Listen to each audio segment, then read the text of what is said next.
I knew it was only a matter of time before the HOA found something to complain about. They always did. But even I wasn't prepared for the ridiculous accusation that landed on my doorstep one humid Monday morning. A crisp white envelope sat in my mailbox, stamped with the dreaded HOA logo. I tore it open right there, standing in my driveway. My eyes skimmed the letter and I felt my pulse tick up. Violation: excessive vehicle parking on HOA property. Penalty: increased monthly fees by 50%. I let out a short, humorless laugh. HOA property. That was rich. I folded the letter and walked back inside, shaking my head. I knew exactly who was behind this: Margaret Whitmore, the HOA president and the self-appointed ruler of our neighborhood. She was a middle-aged menace with an ever-present clipboard and a nose for violations.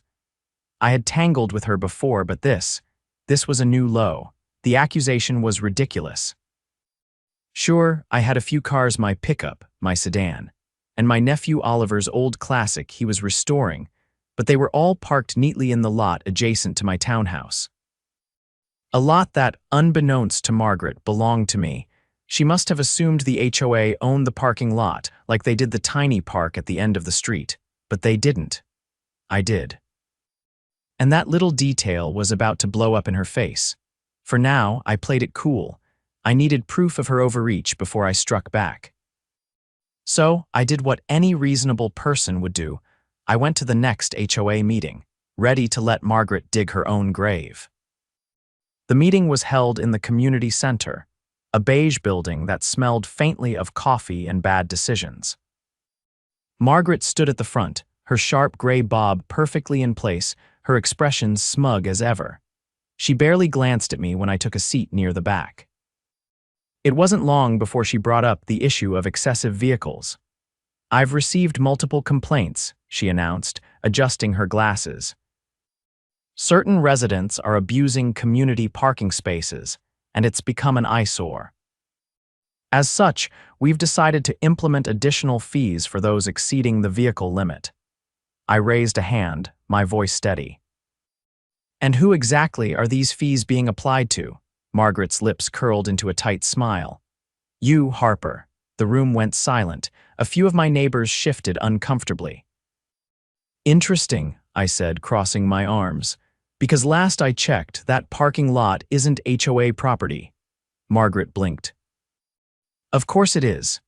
I pulled out a folder from my bag and slid a document onto the table. "No, it isn't." She hesitated before picking up the paper.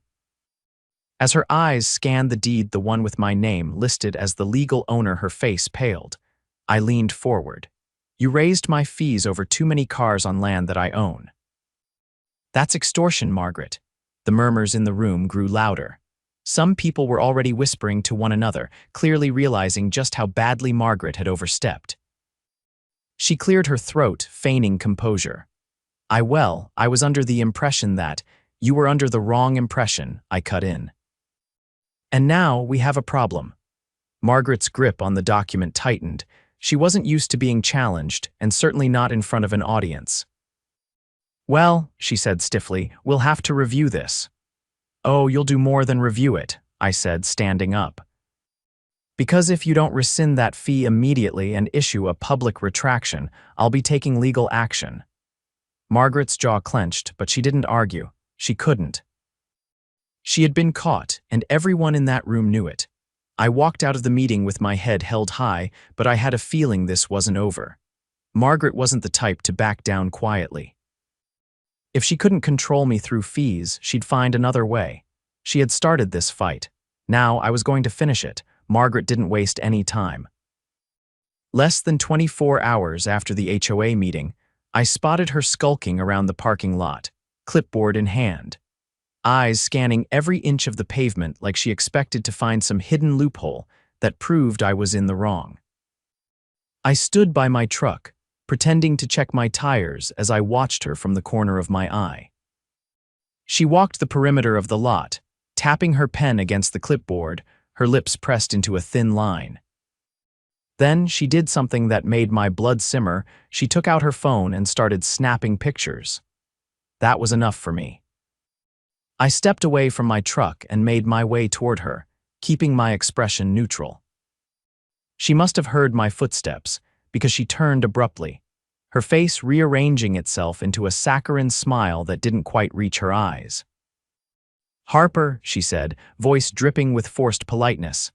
"I was just doing a routine inspection." I folded my arms, glancing at her phone. "Didn't realize my private property was part of your routine." She gave a light chuckle, though the tension in her shoulders betrayed her irritation. "We like to ensure all areas adjacent to HOA-managed land are kept up to community standards." I let that statement hang in the air for a beat before responding.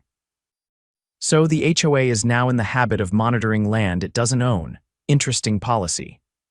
She stiffened, but before she could reply, a familiar voice called out from behind us. Oliver, my nephew, emerged from his car, wiping grease off his hands with an old rag. He glanced between us, his expression unreadable. "Everything all right here?" Margaret's gaze flickered to Oliver's car, a classic muscle car that had seen better days, but one he had been restoring for months. She pursed her lips. "It's come to my attention that certain vehicles in this lot may not be in compliance with community aesthetic standards." Oliver let out a low laugh. "Aesthetic standards? It's a parking lot, not a country club." Margaret ignored him, her attention snapping back to me. "Unregistered or inoperable vehicles are not permitted in visible areas. If this car isn't moved soon, we will have to escalate the matter." I tilted my head, genuinely curious. "Escalate how? You have no jurisdiction here." Her fingers tightened around the clipboard. "There are community guidelines that extend beyond direct property ownership." I took a step closer, lowering my voice just enough to let her know I wasn't playing around. "Margaret, you are grasping at straws. You tried to find me over this lot, failed, and now you're finding a new excuse. I own this space. I can park a spaceship here if I want." She inhaled sharply, visibly frustrated. "We'll see about that." With that, she pivoted on her heel and marched off, her heels clicking against the pavement. Oliver shook his head, whistling low. "She's not gonna let this go," I exhaled. "I know." Margaret's next move came quicker than I expected. By the following morning, a bright orange tow notice had been slapped on Oliver's car, citing abandoned vehicle regulations. It was laughable his car wasn't abandoned. He worked on it daily. I yanked the notice off and crumpled it in my fist. I wasn't just dealing with overreach anymore. This was outright harassment. I pulled out my phone and made a call to a real estate attorney I knew. If Margaret wanted to play dirty, I was going to hit her with something she couldn't ignore legal repercussions. A few hours later, I had a plan in motion. First, I filed a cease and desist letter against the HOA, citing unlawful interference with private property. Then, I made sure to post clear signage at the entrance of the lot, explicitly stating that it was privately owned and not subject to HOA regulations. That should have been enough to make Margaret back off, but she wasn't just persistent, she was desperate to reassert control. By the end of the week, she escalated her tactics. A tow truck rolled into the lot early one morning, its engine rumbling like distant thunder. I was already outside, sipping my coffee on my porch when I spotted it. I set my mug down and strode toward the driver who was stepping out, clipboard in hand. "Hey, what do you think you're doing?" The driver glanced at me, then back at his paperwork. "Got an order to remove an abandoned vehicle." I didn't even have to ask who issued it. "That car isn't abandoned, and this lot isn't HOA property." The driver hesitated. "Margaret Whitmore said," I cut him off. "Margaret Whitmore has no authority here." I pulled out my phone and held up the property deed. "This is private property. If you touch that car, you're trespassing." The driver frowned and scratched his head. "Look, lady, I'm just doing my job," I nodded, "and I respect that. But if you tow that car, you'll be complicit in a legal property seizure." That got his attention. He muttered something under his breath and pulled out his phone. A moment later, he sighed. "All right, I'm out. You got a problem, take it up with your HOA." "Oh, I will." As the tow truck pulled away, I spotted Margaret watching from a distance, her expression thunderous. She had lost this round, but I could see the wheels turning in her head. This was far from over. Margaret didn't take her loss quietly. By the time the tow truck retreated, she had already stormed back to her house. I knew she wasn't giving up. She was regrouping. The thought of her poring over HOA bylaws, searching for a way to strike back, almost made me laugh. Almost. I wasn't taking any chances. That evening, I installed a few security cameras overlooking the parking lot. If Margaret or her lackeys tried anything underhanded, I wanted it recorded. Oliver helped me set them up, muttering under his breath about HOA busybodies with too much time on their hands. The next morning, I woke up to something new, a notice taped to my front door. Unlike the previous ones, this wasn't a fine or a violation, it was a summons for an emergency HOA board meeting. The topic: unauthorized use of community spaces. They were going to try again. I wasn't worried. If anything, I was curious to see what ridiculous argument Margaret had cooked up this time. The meeting was held in the same community center as before, but this time, the tension was thicker. A handful of residents had shown up, most of them looking uncomfortable. Margaret stood at the front, flanked by two board members, her expression tight with barely restrained smugness. "As you all know," she began, her voice carefully measured, "we've recently encountered an issue regarding improper use of shared community spaces." I leaned back in my chair, arms crossed, waiting for her to get to the point. She continued, flipping through a stack of papers. "After reviewing our HOA guidelines, it has come to our attention that while the parking lot in question may be privately owned, its continued use as an unregulated storage area for vehicles negatively impacts the aesthetic and property values of our neighborhood." I let out a slow exhale. So this was her angle. If she couldn't claim ownership, she'd try to control how I used my own property through vague claims about community standards. Margaret cleared her throat. "As such, the board is considering a motion to petition the city for an ordinance restricting non-HOA compliant parking lots within our residential district." That got my attention. She wasn't just overreaching, she was trying to bring local government into this. I stood up. "So let me get this straight. You tried to fine me for using my own property, failed, then tried to have my nephew's car towed, failed again, and now you're trying to rewrite city ordinances to get your way." Margaret's lips pressed into a thin line. "This isn't personal, Harper. This is about maintaining the integrity of our community." Several neighbors shifted in their seats, clearly uncomfortable with how far this was going. I glanced around the room before speaking again, making sure I had everyone's attention. "Let's talk about integrity then." Because I did some digging of my own. I reached into my folder and pulled out a printed document. "You see, Margaret, when you started harassing me over this parking lot, I decided to check the HOA's financial records. Publicly available ones, of course." Margaret stiffened. I continued, flipping through the pages, and what I found was interesting. Specifically, the way certain HOA funds have been allocated over the past 5 years. The room fell into an uneasy silence. I paced slowly, reading from the document. It seems that a significant portion of HOA fees have been funneled into administrative costs. But when I cross-referenced those expenses, something didn't add up. For instance, last year, the HOA reported nearly $20,000 spent on legal consultations, but there's no record of any lawsuits, disputes, or filings that would justify those expenses. Margaret's jaw tightened. "That's confidential board business," I raised an eyebrow. "Is it? Because according to HOA bylaws, financial records must be accessible to residents upon request. And when I requested a full expense breakdown, I was denied access." A murmur rippled through the room. Homeowners were starting to whisper among themselves, exchanging uneasy glances. I pressed on. "So here's my theory, Margaret. You've been using HOA funds for something. Maybe personal expenses, maybe shady deals, I don't know yet. But what I do know is that you got sloppy." And now, instead of admitting you made a mistake with my parking lot, you're trying to distract everyone with a fake ordinance push." Margaret's face had gone pale. She opened her mouth to respond, but before she could, one of the board members, a middle-aged man named Tom, spoke up. "Is this true, Margaret?" His voice was sharp, suspicious. Margaret's eyes darted around, looking for an escape. "This is a gross mischaracterization of our financial processes." Tom frowned. "Then show us the records." "If there's nothing to hide, that shouldn't be a problem." Margaret hesitated. "That was all the confirmation I needed." I turned back to the room. "I've already contacted a financial auditor. If anyone else here wants a full review of where their HOA fees are going, I suggest we submit a formal request for transparency."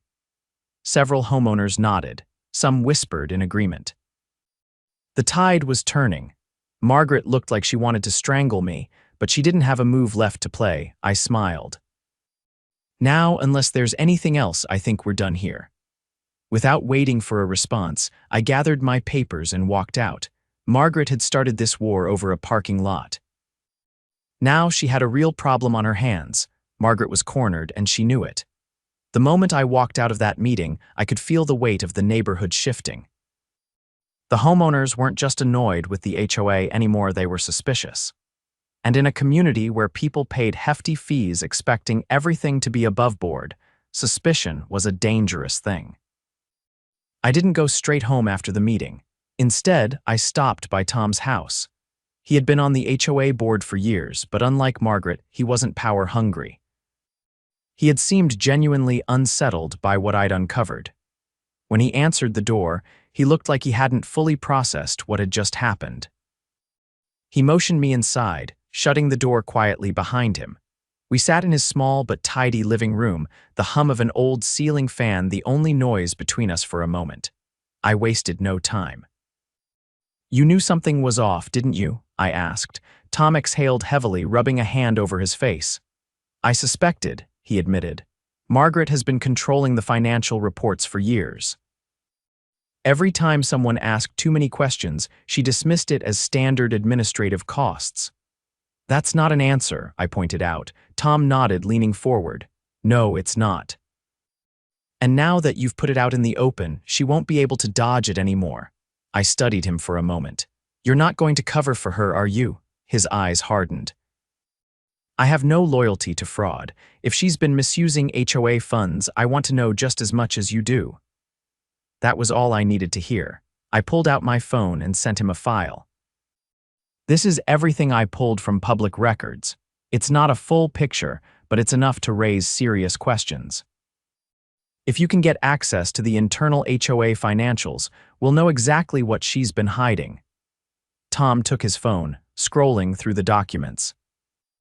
The further he read, the deeper his frown became. "This is bad," he muttered. "Really bad." I nodded. "She's been funneling money somewhere, and if we don't stop her, everyone in this neighborhood is going to pay for it." Tom exhaled, setting his phone down. "I'll call an emergency board meeting. A real one. Will demand a full audit." I stood up, satisfied. "Good, let me know when it's happening." As I walked back to my house, I could feel the shift in the air.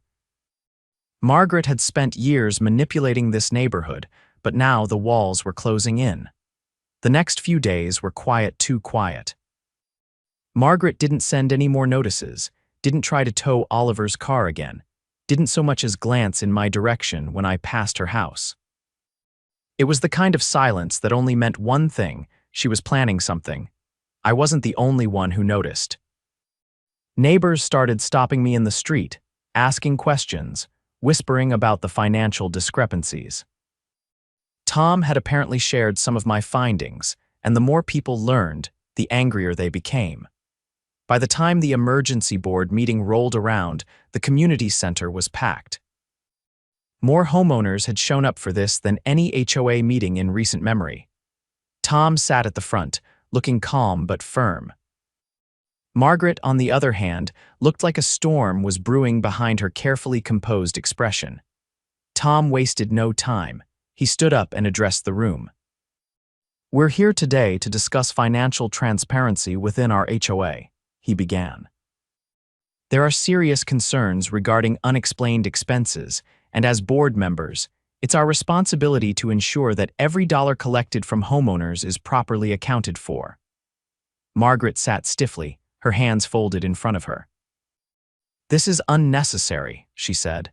"The financial reports are reviewed annually by the board, and there has never been an issue." Tom didn't even blink. "Then you shouldn't have a problem providing a full breakdown of all expenses from the past 5 years." The room murmured in agreement. Margaret's fingers tightened around the edge of the table. "I will not be subjected to a witch hunt," she snapped. "This is nothing more than an attempt to undermine my leadership." I leaned forward. "If there's nothing to hide, then why are you fighting this so hard?" She shot me a glare, but before she could retort, another board member, a woman named Linda, spoke up. "I want to see the records," Linda said firmly, "and I think the rest of the community does too." A wave of nods and murmurs swept through the room. Margaret's face darkened, but she was outnumbered. She couldn't stop this now. Tom cleared his throat. "Then it's decided. We will conduct a full financial audit, and if any wrongdoing is found, we will take appropriate action." Margaret stood abruptly. "I won't be part of this circus." She turned on her heel and stormed out, the door slamming shut behind her. No one stopped her. As soon as she was gone, Tom exhaled. "All right. Let's get to work." It didn't take long for the truth to come out. The audit revealed everything: misappropriated funds, fraudulent expense reports, even a secret slush fund Margaret had been using for personal expenses. When the final report was presented to the homeowners, the outrage was immediate. Margaret was removed from her position within the week. Formal charges were filed soon after. With her gone, the HOA underwent a complete overhaul. Tom took over as interim president, and one of the first things he did was reverse every ridiculous fine Margaret had imposed, including mine. The parking lot remained exactly as it was mine, free from HOA interference. Oliver continued working on his car without issue, and for the first time in years, the neighborhood felt like a community again, instead of Margaret's personal kingdom. As I stood in my driveway, watching Oliver tinker under the hood of his car, I couldn't help but smile. Margaret had tried to control everything, but in the end, she had lost everything instead. Margaret was gone, but the damage she had done to the HOA and the neighborhood lingered like the smell of burnt coffee. The audit had exposed more than just financial mismanagement. It had shattered the illusion that the HOA was an organization looking out for the homeowners. People were angry, not just at Margaret, but at themselves for letting her operate unchecked for so long. With Tom at the helm, things were changing quickly. The board was being restructured, and new policies were being drafted to prevent anyone from abusing power the way Margaret had. Homeowners who had been quiet before were now vocal about what they wanted: real transparency, fair rules, and an HOA that worked for them, not against them. I stayed out of most of the meetings after Margaret's removal. I had fought my battle, and I had won. The parking lot was mine, free from HOA interference, and Oliver could work on his car in peace. That should have been the end of it. But then, 3 weeks after Margaret vanished from community affairs, I got a call from Tom. His voice was strained, the kind of tone that told me something was wrong before he even got the words out. He asked if I could meet him at the community center. I agreed, curiosity outweighing my reluctance to get involved again. When I arrived, Tom was already there, pacing near the entrance. He looked up when he saw me, his expression serious. Inside, he led me to a table covered in papers. Documents, emails, and reports were spread out in a chaotic fashion, like someone had been trying to solve a puzzle without knowing what the final picture was supposed to look like. Tom explained that while the audit had uncovered Margaret's financial misdeeds, something else had come up, something bigger. The HOA had been involved in a series of questionable land deals over the years. Not just raised fees and misallocated funds, but actual property acquisitions that shouldn't have been legal. They had annexed small plots of land from homeowners, under the guise of community maintenance agreements, slowly expanding their control over areas they had no right to. On paper, the homeowners had signed off on these deals, but there were discrepancies in the paperwork. Some signatures looked forged, dates didn't match up. Entire sections of agreements were missing from official records. Tom suspected that Margaret hadn't been acting alone. Someone else had been benefiting from these shady deals, and whoever it was had kept their name out of the spotlight. I wasn't surprised Margaret had been ruthless, but she wasn't the type to orchestrate something this sophisticated on her own. She had always been more about control and intimidation than financial schemes. Tom asked if I could help dig deeper. I wasn't a lawyer, but I had a knack for finding things people didn't want found. Over the next few days, I combed through every document Tom had collected. I looked at property transfers, meeting minutes, even old email correspondences from previous board members. And then I found it buried in the fine print of an old agreement from years ago. A name, Gerald Whitmore, Margaret's husband. He wasn't listed on any official HOA documents. He had never been on the board, never attended meetings. But his name kept appearing in obscure land agreements as a consultant for the HOA's property transactions. On the surface, it looked legitimate, but when I traced the payments, it became clear Gerald had been funneling money through third-party shell companies, slowly acquiring chunks of land and flipping them for personal profit. Margaret had been the face of the HOA's overreach, but Gerald had been the one turning it into a business. Tom was livid when I showed him the evidence. He had thought Margaret was the problem, but now it was clear she had just been one part of a much larger scheme. We had to act fast. Tom called for a homeowners meeting, one that would be open to every resident. This wasn't just an HOA issue anymore, this was fraud, and people needed to know.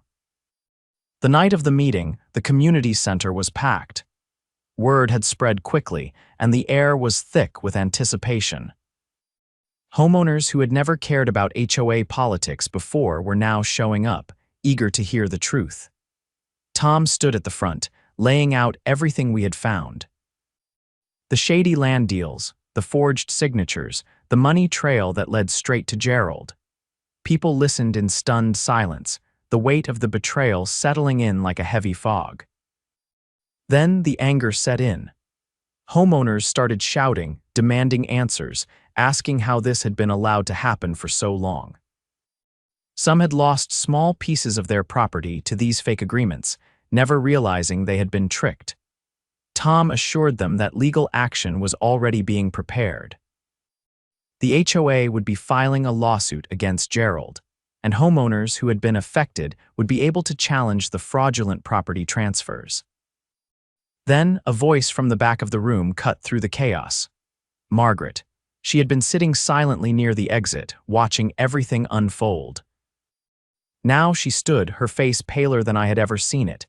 She didn't try to defend herself, didn't argue, didn't lash out. She just looked at Tom and me, then at the furious homeowners. And then she walked out. No one stopped her this time, but her silence spoke volumes. Over the next few months, everything changed. The lawsuit moved forward, and Gerald found himself in a legal battle that would cost him everything. The fraudulent land deals were overturned, and the HOA underwent a complete transformation. Tom stayed on as president, but with stricter oversight and a new board that prioritized homeowners' rights. Regulations were rewritten, and the HOA's power was dramatically reduced. As for me, I finally got my piece. The parking lot stayed mine, untouched and unchallenged. Oliver finished restoring his car, and the once hostile neighborhood finally started feeling like a community again. Margaret and Gerald had tried to control everything, but in the end, their greed had been their downfall. And I had made sure they never got the chance to do it again. With Gerald's fraudulent schemes unraveling and Margaret's influence completely shattered, the neighborhood finally felt like it was reclaiming itself. But the cleanup wasn't over yet. While legal action against Gerald moved forward, there were still lingering issues in the HOA's structure that needed fixing. Tom was staying on as interim president, but he had no intention of holding the position long-term. He wanted a full democratic election with safeguards in place to prevent another Margaret-like figure from taking control. The problem was, not many people were eager to step up. Years of Margaret's rule had left most homeowners either indifferent or distrustful of the HOA as a whole. At first, I stayed out of it. I had fought my battle and won. The parking lot was mine. Oliver's project car was untouched, and for the first time in years, I wasn't dealing with nonsense violation notices. But then Tom showed up at my house one evening, looking more tired than I'd ever seen him. He wasn't there to argue or guilt-trip me into anything. Instead, he laid things out plainly. If someone didn't take charge, the HOA would remain unstable. Without proper leadership, it risked getting taken over by opportunists who would exploit the chaos. The neighborhood needed someone who understood what had happened and wouldn't let history repeat itself. I wasn't thrilled about the idea, but I also couldn't ignore the truth in his words. If I wanted real, lasting change, I had to be part of it. So, after some consideration, I put my name in for the election. To my surprise, I wasn't the only one who had stepped up. Linda, the board member who had demanded financial transparency, also threw her hat in the ring. So did a younger guy named Marcus, who had just moved in a year ago and was passionate about keeping the HOA from ever becoming a dictatorship again. The election was held in the same community center where Margaret had once ruled with an iron fist. But this time, there was no intimidation, no arbitrary rule changes, just a straightforward vote. When the results were tallied, I won by a solid margin. Being HOA president wasn't something I had ever envisioned for myself, but I wasn't going to let the neighborhood down. My first act was to overhaul the bylaws, stripping away the ridiculous aesthetic fines and arbitrary vehicle restrictions. Homeowners would no longer be subjected to random fees based on personal vendettas. Any new regulations had to be voted on by the community, with majority approval. The second thing I did was push for an independent financial oversight committee. Never again would HOA funds be a mystery. Every expense would be accounted for, and any homeowner could request to see the financial records without resistance. With these changes, things started to shift in a way that actually benefited the community. People who had once dreaded HOA meetings now attended them voluntarily. Instead of complaints and fines, the discussions focused on real improvements, maintaining shared spaces, organizing neighborhood events, and ensuring that no one else could manipulate the system for personal gain. Gerald, meanwhile, was facing a growing legal battle. The fraudulent land acquisitions had been challenged in court, and several homeowners who had unknowingly lost property were finally getting their land restored. The lawsuit was ongoing, but the evidence against him was overwhelming. With Margaret out of the picture, he had no allies left to protect him. The most satisfying moment came a few months later, when I received notice that the fraudulent claims on some of the annexed properties had been formally reversed. Gerald had tried to claim ownership of small plots of land across the neighborhood, including a few that technically intersected with my parking lot. But now, all of those claims were nullified. On the day the final ruling came in, I stood in my parking lot, staring at the official notice in my hands. Oliver was there too, leaning against his fully restored car, a gleaming testament to everything we had fought for. Tom stopped by, watching as I pinned the notice to the newly installed HOA bulletin board. There, in bold letters, was the declaration that all fraudulent land acquisitions had been overturned. For the first time in a long while, the neighborhood felt like it belonged to the people who lived in it, not an overreaching HOA, not corrupt board members, and certainly not the Whitmores. As I stepped back and looked around, I realized something. We hadn't just won a fight against a corrupt HOA, we had taken back our community. And this time, we weren't letting it go.